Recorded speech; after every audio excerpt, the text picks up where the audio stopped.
Hey there, agility friend. If you've listened to a few of my podcast episodes, you know that I'm a huge fan of something called growth mindset.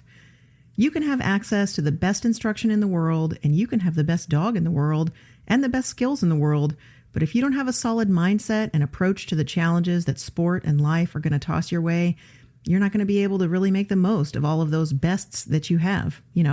Best instruction, best dog, best skills, all that stuff. I'm so passionate about the importance of our mindset when it comes to dog agility and really everything in life that I've written an ebook about growth versus fixed mindset, what the hallmarks of those two mindsets are, and how one can really propel you along your agility journey and one may really be holding you back, maybe without you even being aware of it. That ebook is not for sale anywhere, but it is available for free to subscribers of my email list.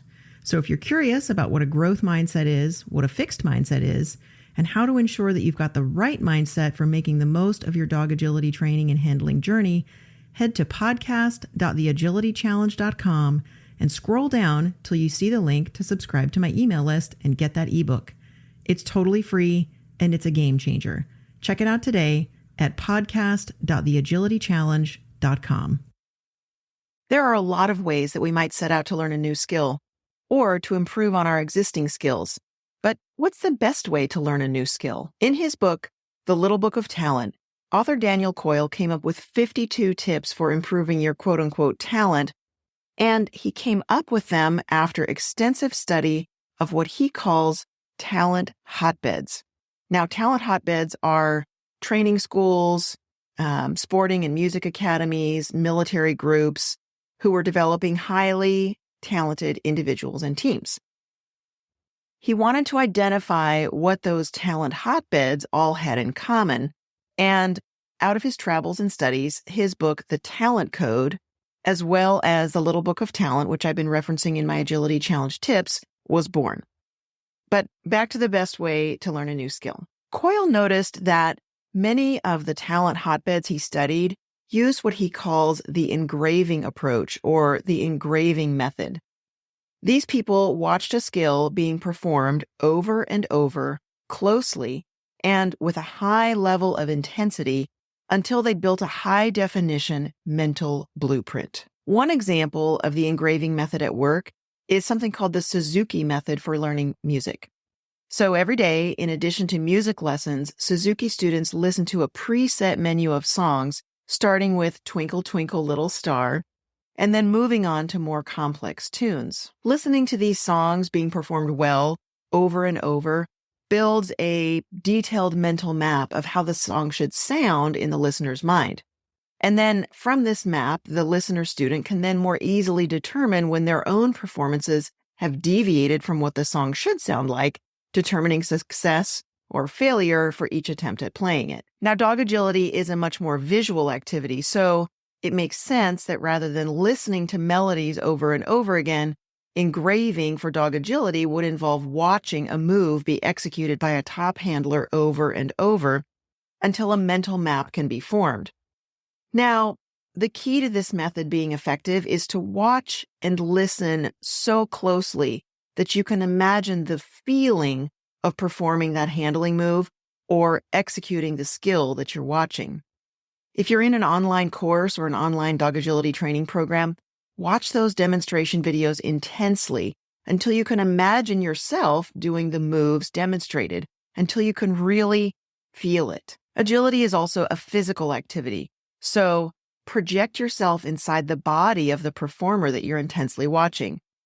Be aware of the movements of that handler and of the rhythm between the handler and dog if you're watching them do a course or a sequence together.